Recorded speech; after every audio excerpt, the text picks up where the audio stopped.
श्री कृष्ण कहते हैं कि अगर जिंदगी में गुलाब की तरह खिलना है तो कांटों से तालमेल की कला सीखनी होगी। ये कभी मत सोचो कि आप कुछ नहीं कर सकते। हाँ, आप सब कुछ नहीं कर सकते, पर बहुत सी चीजें हैं जो आप कर सकते हैं। बस निर्धारित करो और अपना 100% दो। हर व्यक्ति का यह लक्ष्य है कि वह जो कर सकता है करे, जो बन सकता है बने, उसका जो भी सपना है वो पूरा करे। लेकिन इस समय से जो भी है उसका सम्मान करे और खुश रहे। जो मिलना है उसका स्वागत करो और जो मिला है उसका धन्यवाद। अपने गुणों को पहचानिए, इससे आपकी नींव मजबूत बनती है। लेकिन अपने अंदर की कमियों को भी पहचानिए, इससे चरित्र मजबूत बनता है। जो दूसरों को माफ करते हैं वो खुद से प्यार करते हैं, क्योंकि उन्हें मालूम है ऐसा करके मैं दूसरों पर नहीं बल्कि अपने आप पर एहसान कर रहा हूं और अपने जीवन में सुख समृद्धि ला रहा हूं।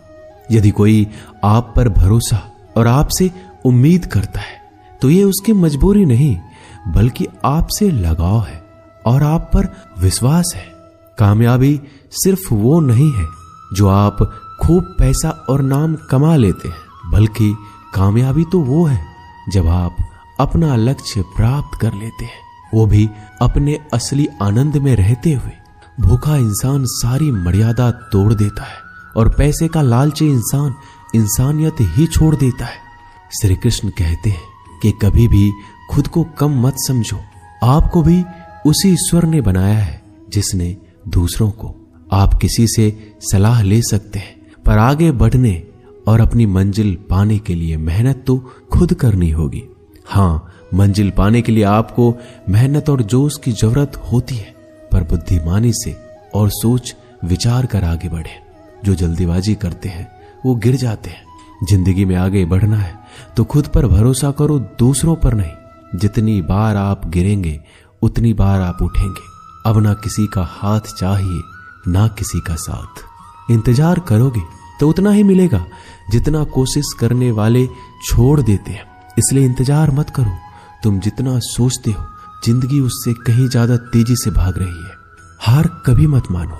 हाँ, कुछ लोग हार मान लेते हैं, पर याद रखें कि पानी में डूबने से आदमी की जान नहीं जाती, बल्कि जान तब जाती है जब उसे तैरना नहीं आता है। इसलिए हार मत मानो, बल्कि अपने प्रयास में एक्सपेरिमेंट शुरू करो। असफलता का मतलब ये नहीं है कि आप जिंदगी में हार चुके हैं, बल्कि असफलता का साफ मतलब है कि आपको इसमें सुधार और संशोधन की जरूरत है। देखो, समझो और सोचो और फिर कोशिश करो जब तक सफल नहीं हो जाते। रिश्ते मुट्ठी में रेत के समान होते हैं। जोर से पकड़ो तब भी सरकते हैं और ढीले छोड़ो तब भी। इसलिए संभल कर पकड़ो। किसी भी समस्या का समाधान इस बात पर निर्भर करता है कि आपका सलाहकार कौन है। लोग तो आपके बारे में अंदाजा लगाते हैं, आप क्या है ये सिर्फ और सिर्फ आप ही जानते हैं। श्री कृष्ण कहते हैं कि साथ रहकर जो छल करे उससे बड़ा कोई शत्रु हो ही नहीं सकता, और जो हमारे मुंह पर हमारी बुराइयां बता दे उससे बड़ा हमारा कोई मित्र हो ही नहीं सकता। सहारा इंसान को खोखला कर देती है और उम्मीदें कमजोर। अपनी ताकत के बल पर जीना शुरू कर दीजिए। आपका खुद से अच्छा साथी और हमदर्द कोई और नहीं हो सकता। जिस इंसान की सोच और नीयत अच्छी होती है, भगवान उसकी मदद किसी न किसी रूप में करने आ ही जाते हैं। भाग्यशाली वो होते हैं जिन्हें समय और समझ दोनों एक साथ मिलती है, क्योंकि अक्सर समय पर समझ नहीं आती और जब समझ आती है तो समय चला जाता है। श्री कृष्ण कहते हैं, समझदार व्यक्ति जब संबंध निभाना बंद कर दे तो समझ जाओ कि उसके आत्मसम्मान को कहीं न कहीं ठेस पहुंची है। अपने भीतर प्रेम रखो और सबका सम्मान करो। इसलिए नहीं कि मैं कह रहा हूं, बल्कि इसलिए कि ये तुम्हारा सौभाग्य है कि तुम इंसान हो। बस स्वयं में झांको और तुम पाओगे कि तुम्हारे भीतर भी कुछ ऐसा है जो किसी और के पास नहीं है। इसलिए इस धरातल पर जन्मा हर मनुष्य बहुमूल्य है। यदि जीवन में दुख मिले तो उसका सामना करो, या फिर ऐसे लोगों से जुड़ो जिनके होने से तुम्हारा जीवन धन्य हो जाए। कभी हिम्मत मत हारो, एक बार स्वयं पर विश्वास रखकर आगे कदम बढ़ाकर तो देखो, रास्ते स्वयं नजर आते चले जाएंगे। यदि आपका विश्वास अटल रहा तो मंजिल भी आपका इंतजार करते नजर आएगी। यदि कोई कार्य अच्छा है तो उसे तुरंत शुरू कर दो। लोगों के बारे में मत सोचो कि लोग क्या कहेंगे, क्योंकि कमी तो लोग ईश्वर में भी निकाल देते हैं। तो आप क्या चीज हो? अधिक सोचने की जगह अधिक करने में विश्वास रखो। अधिक करने की जगह सही करने में विश्वास रखो, और सही करने के लिए आपको सही सोचना होगा। अतः कम सोचो मगर अच्छा सोचो। जीवन में पैसा सब कुछ नहीं होता, लेकिन जीवन में पैसा बहुत कुछ जरूर होता है। और जो व्यक्ति बहुत कुछ को सब कुछ समझ बैठता है, अंत में उसके पास कुछ भी नहीं बचता। समय का उपयोग करके बहुत सा धन कमाया जा सकता है, लेकिन धन का उपयोग करके एक पल भी नहीं बढ़ाया जा सकता। अतः समय का सही उपयोग करना सीखो। लोहे को कोई नष्ट नहीं कर सकता, लेकिन लोहे पर लगी जंग उसे धीरे धीरे नष्ट कर देती है। इसी प्रकार कोई आपको हरा नहीं सकता, लेकिन आपकी गलत सोच आपको धीरे धीरे हार के द्वार पर खड़ा कर देगी। इसलिए अच्छा सोचो और जीत जाओ। जीवन में उछलो तो ऐसे कि सारे आसमान को छू लो। जीवन की गहराई में ऐसे डूबो कि उसके सभी चमकते मोती खोज निकालो। फैलो तो ऐसे कि पूरी कायनात में समा जाओ, और सुकड़ो तो ऐसे कि हर किसी के दिल में समा जाओ। अच्छा सोचोगे तो अच्छा वापस आएगा, बुरा सोचोगे तो बुरा वापस आएगा।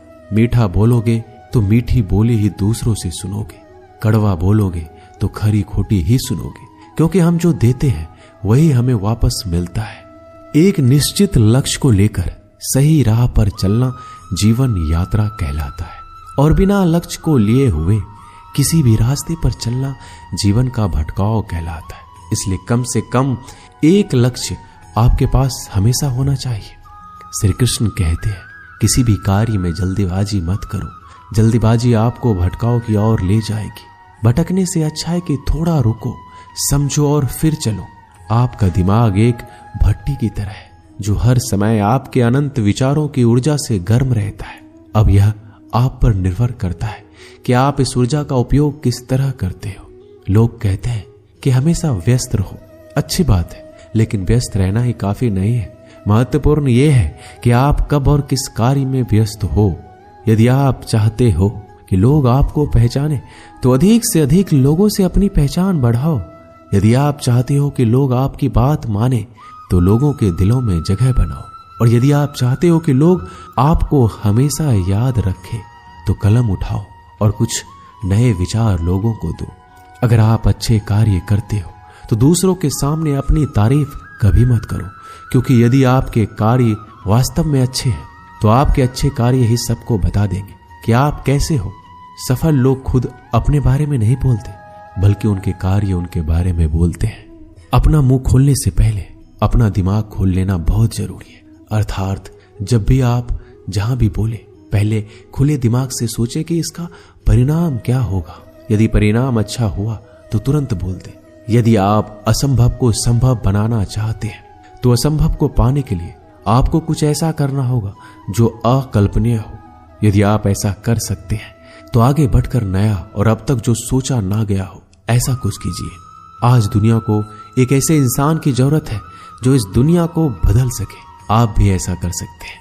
यदि आप खुद को इस योग्य नहीं समझते तो जरा सोचिए, अगर आप नहीं तो कौन, अगर अभी नहीं तो कब। जो भी हो आप भी इसे कर सकते हो। अभी शुरू हो जाओ। जो भी कार्य शुरू करो सोच कर शुरू करो।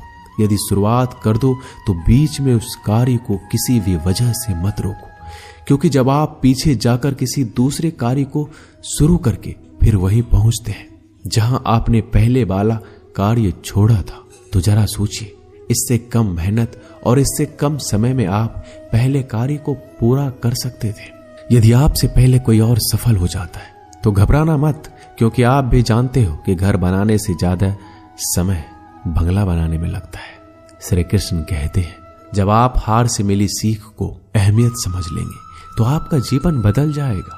जिस प्रकार एक वातावरण में केवल एक ही तरह के पेड़ पौधे उगते हैं, उसी प्रकार आप भी अपने वातावरण के ही एक अंश हैं। यदि आप अपने आप को बदलना चाहते हैं तो सर्वप्रथम अपने वातावरण को बदलिए। आप एक ही गलती को रोज दोहराकर अपने परिणाम और अपने जीवन को नहीं बदल सकते हैं। अपने लक्ष्य को बार बार बदलने से कुछ नहीं होगा। अगर बदलाव चाहते हो तो अपनी कोशिश करने के तरीके में बदलाव लाना होगा। परिवर्तन प्रकृति का नियम है, इसे स्वीकार करें एवं इस परिवर्तित जीवन का आनंद लेना प्रारंभ करें। श्री कृष्ण कहते हैं कि आप किसी भी चीज को लेकर चिंता करना छोड़ दीजिए, क्योंकि हमारी चिंता कोई और कर रहा है। इसलिए आप चिंता छोड़ उस काम पर पूरा फोकस लगा दीजिए जिससे आप अपने जीवन को बेहतर बनाने के लिए करना चाहते हैं। अगर ये सब करते हुए आपके साथ कुछ भी बुरा हो जाता है तो भी बिना रुके आपको अपनी मंजिल तय करनी होगी, आगे बढ़ना होगा, क्योंकि हमारे साथ जो कुछ भी बुरा या अच्छा होता है यह सब कुछ पहले से तय होता है। इसलिए इस बारे में चिंता करके आप अपना समय बर्बाद करेंगे और कुछ नहीं। भलाई हमारे इसी में है कि हमें बिना परेशान हुए अपने बहुमूल्य काम को तय समय पर पूरा कर लेना चाहिए। भगवान हमारे बारे में सब कुछ पहले से तय करके रखे, बस हमें चिंता छोड़ लगातार प्रयास करना चाहिए। अंत में हमें जो मिलना है वो मिल जाएगा। दोस्तों, इसे हम आपको एक छोटी सी कहानी के माध्यम से बताते हैं। एक बार की बात है, दो लड़के एक आश्रम में काम करते थे। वो दोनों अपने गुरु की दिन रात सेवा करते थे। उन दोनों लड़कों में से एक लड़की की बहन की शादी तय हो गई थी। वो अपने बहन की शादी की तैयारी धूमधाम से करना चाहता था, पर उसके पास पैसे नहीं थे। उनकी स्थिति उनके गुरु बहुत अच्छी तरह से जानते थे, पर वो भी उनकी मदद नहीं किए। जब दोनों लड़के गांव जाने के लिए तैयार हुए तो गुरु ने उस लड़के को 5 अनार दिए जिसकी बहन की शादी थी। गांव जाते समय 5 अनार पाकर लड़का बहुत दुखी था। उसे तो पैसों की जरूरत थी, वह अनार क्या करेगा। उसे अपने गुरु पे गुस्सा आ रहा था। जब दोनों लड़के गांव की तरफ जा रहे थे तो रास्ते में राजा के सैनिक इस बात की घोषणा कर रही थी, क्या किसी के पास अनार है? राजा को इसकी बहुत जरूरत है। हमने बहुत प्रयास किया पर इस क्षेत्र में कहीं भी अनार नहीं मिला। राजा की बेटी बहुत बीमार है, उसे दवा के लिए अनार की जरूरत है। दोनों लड़कों ने सोचा, हमें अनार की कोई जरूरत नहीं है, ये अनार हम राजा को दे देंगे और उनकी बेटी का अच्छा इलाज हो जाएगा। दोनों लड़कों ने अनार की बात सैनिक को बताई। सैनिक उन दोनों लड़कों को लेकर राजमहल पहुंचे और लड़कों ने अनार राजा को सौंप दिया। राजा ने उन्हें इसके लिए बहुत सारा इनाम दिया, पैसा, जेवरात और बहुत कुछ। उस लड़के की बहन की शादी बहुत ही धूमधाम से हो गई। अब उस लड़के को इस बात पर अफसोस हो रहा था कि उसने बिना सोचे समझे अपने गुरु को कोस रहा था और उन्हें भला बुरा कह रहा था। दोस्तों, मैं आशा करता हूं कि इस कहानी से आपने बहुत कुछ सीखा होगा। बस इस वीडियो में इतना ही। मिलते हैं अगले वीडियो में, तब तक के लिए अपना ख्याल रखिएगा। धन्यवाद। जय श्री कृष्ण।